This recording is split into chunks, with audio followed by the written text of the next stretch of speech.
Yeah, 2 out of 3 is not bad.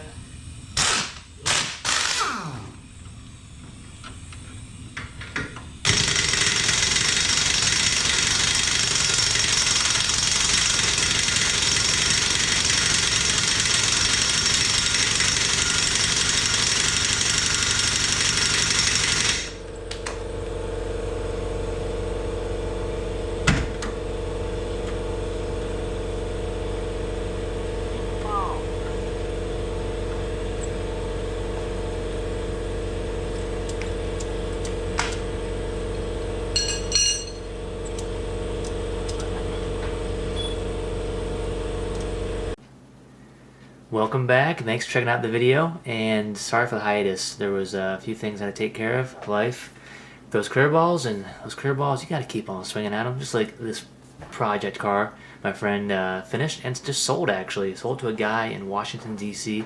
He's going to use it for, or as a daily driver. So perfect. Small, but also, hey, if you need to get out, the traffic's bad, you can just go on the mall. I don't know. Probably shouldn't do that, but hey, with off-road capability, and you know, the world is your oyster. Washington, D.C. is your oyster. So this build, there was a few things that I thought would be nice to address. So if you're doing this, you're gonna save some time, hopefully, because we wasted some time, and when sometimes wasted on certain parts of the project, it just makes the project cascade and get longer and longer. This was one of them. We didn't spend a whole lot of time, but still, time is time. We're trying to get this thing done.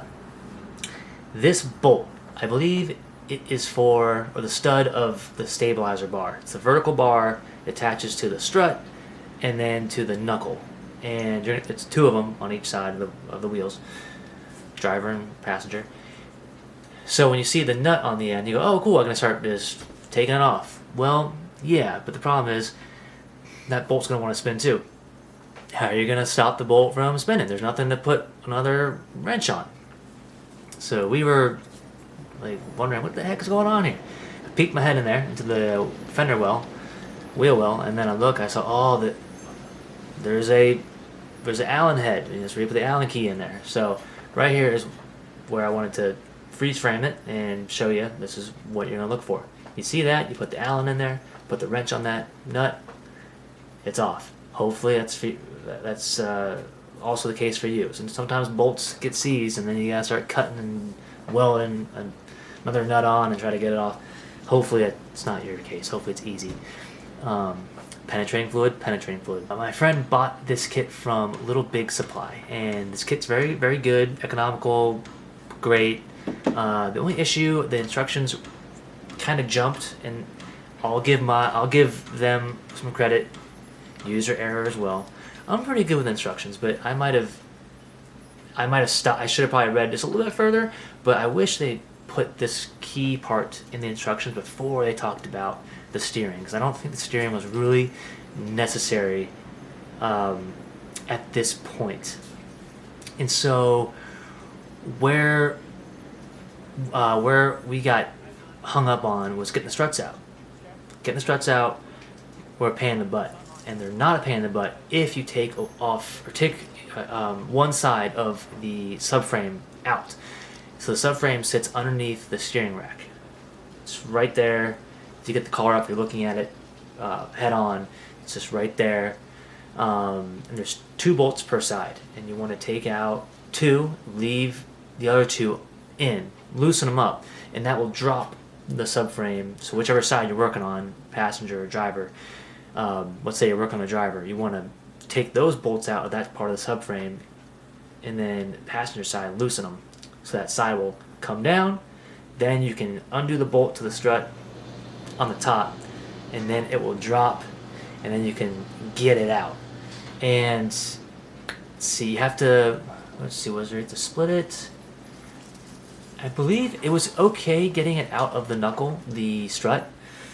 You might have to hit on it with a hammer. But here, and also for a tip for anybody, when you're going to put the new struts in, some lube's good too. Put on the end of that strut so it can slip into the knuckle. These knuckles were so tight, so my friend was able to find like a pickle bar laying around. Anything you can wedge into that split. Cause let's see how I can orient my fingers to make it look like, I can't really make it look like a knuckle for a car. But yeah, so you got that split, right? So here you're, it's too hard to, I wish I had a drawing. Just in the video, you see what I'm doing, or what my friend is doing. My friend is putting the pickle fork right in there into that split and wedging it open so you can fit that strut in, put the bolt back in, and you're good to go. Other than that, the project is pretty straightforward. They do say you can do it on the ground in your garage, and anything is possible. If you have the will and the determination to do it, heck yeah. Be safe, obviously, you have your jack stands.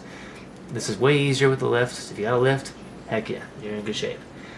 Anything else I can think of? Yeah, you don't have to take off, and you'll see we took off the front skirt, or front fender of the car. You don't have to do all that. I think it's nice though, just to get out of the way. And he had to do some work anyway in the front. He was putting on a new front bumper, a really aggressive one, with a winch and all that. If you're not doing aftermarket winch and those accessories, you don't need to take off the front bumper.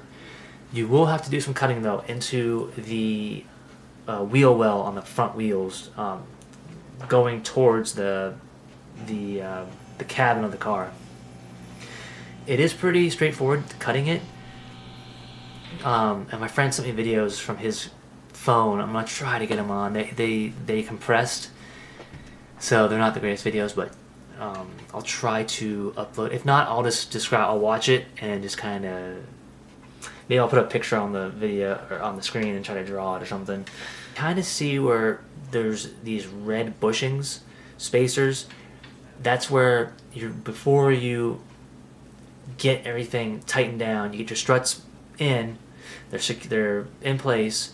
Then that subframe, you're gonna want to put those bushings in. You're gonna slip them in, and then you're gonna put the bolt through.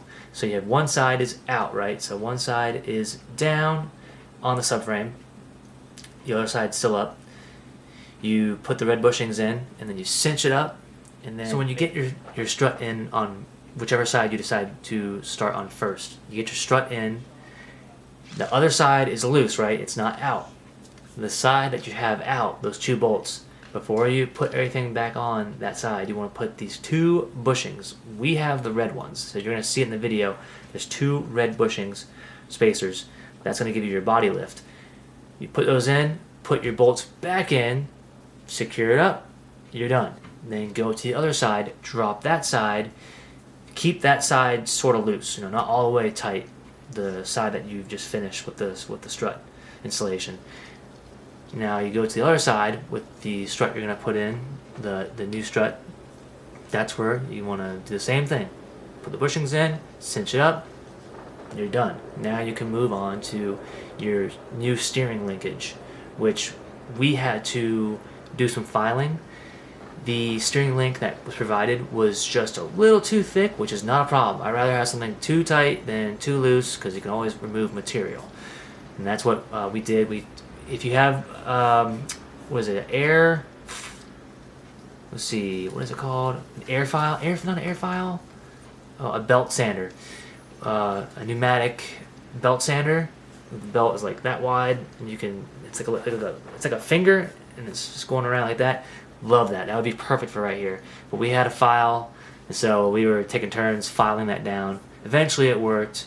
But yeah, that's all you gotta do is it's just like a U-joint. You take out the other one. This will extend the steering, so when you have the body lift, it can make that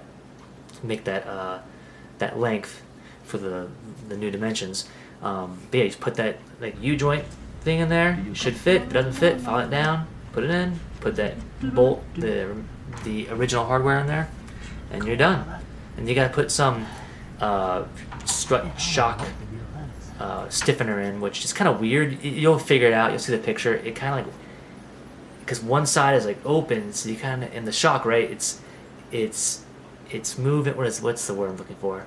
It's not like directly across. It's kind of going down, right? So you have to kind of wedge this stiffener in it. It's kind of weird. You'll figure it out. Not too hard. And lube is also a friend of that too. Put some lube on it. Get it on there. But that should help save you some time if you're about to take on this endeavor of making a smart car look cool and fun. So good luck to you, and have fun, and be safe, and get that project on the road.